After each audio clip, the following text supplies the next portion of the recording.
휘발유 가격 대란입니다. 전국 평균 휘발유 가격이 어느새 1,400원 선을 훌쩍 넘었습니다. 다음 달에 미국의 대이란 제재가 강화되면 더 비싸질 것으로 우려가 되고 있는데요. 네, 휘발유 가격을 보면서 저는 우리 정부의 이 시장 대응 전략의 참 한계 이런 것을 다시 한번 느낍니다. 구체적으로 네. 기획재정부인데요. 지금 휘발유 가격을 올리는 가장 큰 요인은 이 유류세 부활 환원 조치입니다. 네. 정부가 지난 11월 달에 우리 경기가 좀 어렵다. 그래서 소비를 진작한다 해서 유류세를 15% 인하했습니다. 네.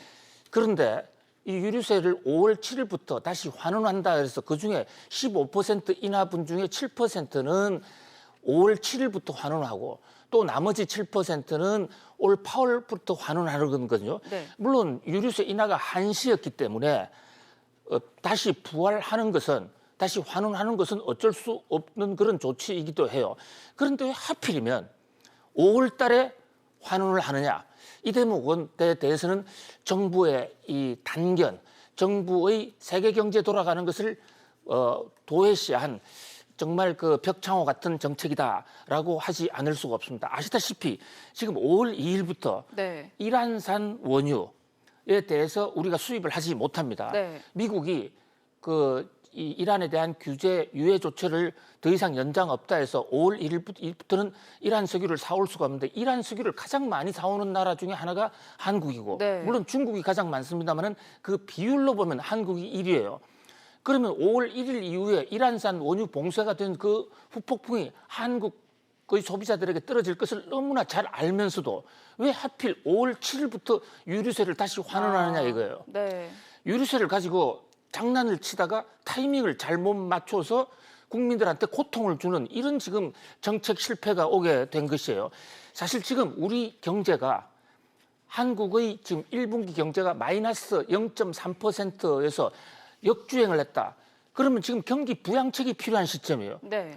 그런데 오히려 지금 기획재정부에서는 유류세를 지금 와서 올린다? 이것은 대단히 무책임한 발상이라 하지 않을 수가 없고요. 일본 같은 경우에는 유가가 올라가면 세율을 내리고 유가가 내리면 세율을 내리고 유가가 올라가면 세율을 내리는 식으로 해서 시장의 충격을 완충시키거든요. 우리는 지금 이 기세보는 거꾸로 한 꼴이 지금 된 거예요. 지금이라도 저는 이 유류세 환원 정책의 타이밍은 조절할 필요가 있다 이렇게 봅니다.